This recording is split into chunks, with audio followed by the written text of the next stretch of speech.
From Vermont Public, this is The Frequency. I'm Mitch Wertlieb. It's Tuesday, February 18th, and here are today's headlines. Winooski voters will once again see a so-called just cause eviction measure on their ballot this town meeting day. The tenant protection would prevent a landlord from evicting someone for no reason. 2 years ago, Winooski voters approved the measure by a nearly 3-1 margin. But a technical error has prompted the city to put the item up for a revote, according to City Clerk Jenny Willingham. That's why it was recommended that we just put this on the ballot again. If voters approve it again, the measure would still have a long way to go. So far, no locally passed just cause measures have gotten the necessary sign-off from both the state legislature and the governor. The Vermont Supreme Court has dismissed a lawsuit opposing Governor Phil Scott's appointment of an interim education secretary. The court ruled the case is moot since Zoe Saunders is no longer interim secretary. That's according to reporting by V.T. Digger. Lawmakers had voted down Saunders the first time Scott tapped her for the permanent post in March.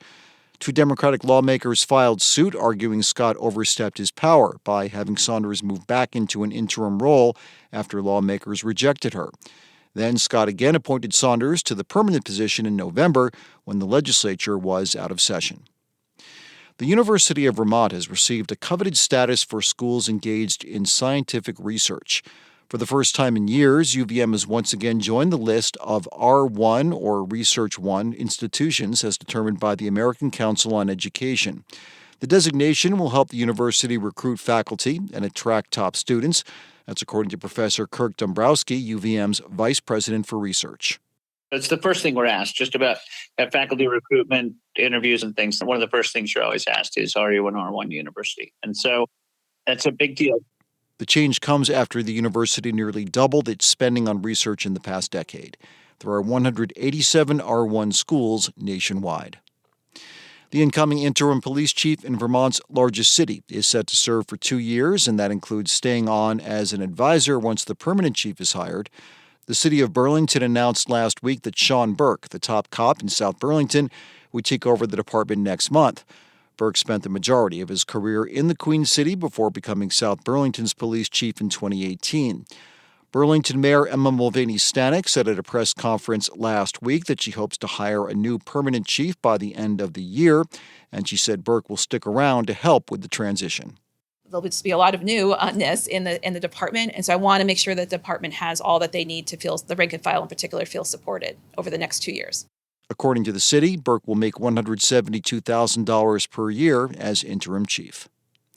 And coming up, ice, wind, sleet, snow, and freezing rain. There's nothing unusual about these kinds of conditions during a Vermont winter, except that it's been a while since the state has actually experienced a stretch of such classic seasonal storms. We discuss this latest one with Fairbanks Museum senior meteorologist Mark Breen after this. Thanks for listening to The Frequency, where support comes from VITA, supporting business growth and innovation in the Green Mountain State. From agriculture to manufacturing, energy to food production, find solutions that turn your business dreams into reality. Visit VEDA.org and see how VITA can help make it happen. This past weekend, Northwest Vermont saw the most snowfall it has seen since March of 2023. A winter storm stretched across the region, dumping more than 14 inches of fresh snow in some towns through northwest Vermont, from Greensboro west through Franklin County and the North Country of New York. Lesser amounts fell in towns across southern and central Vermont. The storm included a wintry mix of ice and freezing rain in addition to steady snowfall in many locations. And I spoke about all this on Monday with Eye on the Sky senior meteorologist Mark Breen from the Fairbanks Museum and Planetarium in St. Johnsbury, who helped put this storm into perspective. We've had a few storms that contain some very wet snow. This was a very dry snow, and that actually good news in terms of how much snow is on the trees and the power lines, because obviously with winds expected to gust over 50 miles per hour, it's going to put quite a strain on the utility systems in general, so we've got that to be concerned with. We did have probably, I went back, it was January of 2019 that we had a storm of this nature through northwest Vermont and northern New York with heavy snowfall, anywhere from 10 to 20 inches, but also some cold temperatures, so it was relatively dry snow. So during the middle of the storm, there was some sleet and some freezing rain that mixed in, and it doesn't take much more than just a thin layer of it. So it wasn't a heavy amount of ice. That's certainly good news. But because the temperatures were below freezing, you had snow falling on top of that, just making for this kind of a very thin layer of a kind of a mix of some snow and ice, and some of the roads are going to be tough to clean off because we've got cold temperatures, and so the salt and the sand is not as effective at these cold temperatures.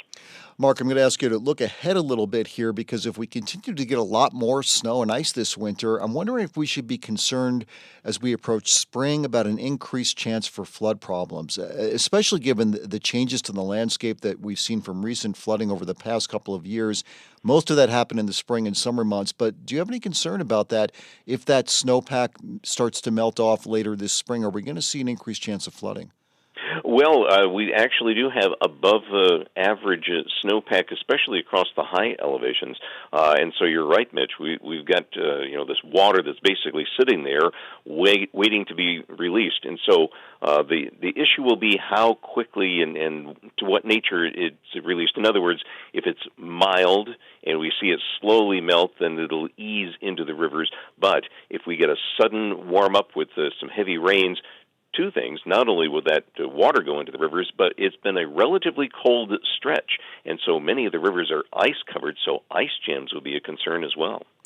Mark, are you surprised about where we are right now, mid-February? I mean, this seems perfectly normal for those of us who have been in Vermont for a long time, and certainly you have. This is the way winters usually go, but again, over those last 3 or 4, it's been so mild. This seems a little bit surprising, I think. Yes, and there's no question. It doesn't take very long to get used to having things, kind of easy. You don't have to do so much shoveling. The wood pile lasts a little bit longer, that type of thing. But I will say that this has been one of the longer stretches, and you'd really have to go back maybe at least 4 or 5 years to find consistently cold and snowy weather. And so it's been a pretty wintry stretch for the past 3 weeks. I'll tell you, Mark, it's good to have your forecast with us and to be able to speak with you about these events. It just puts it into perspective a little bit, and I think makes us feel all a little bit better.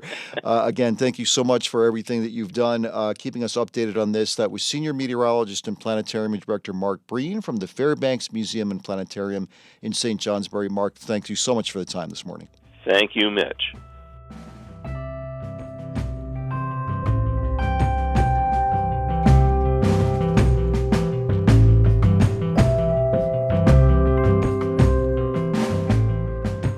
Thanks for listening to The Frequency today. We had additional reporting from Carly Berlin, Adia Golston, Lexi Krupp, and Leah Melder-Connors. Our executive producer is Kevin Trevelyan, and our music is by Blue Dot Sessions. I'm Mitch Wertlieb. I'll talk to you soon.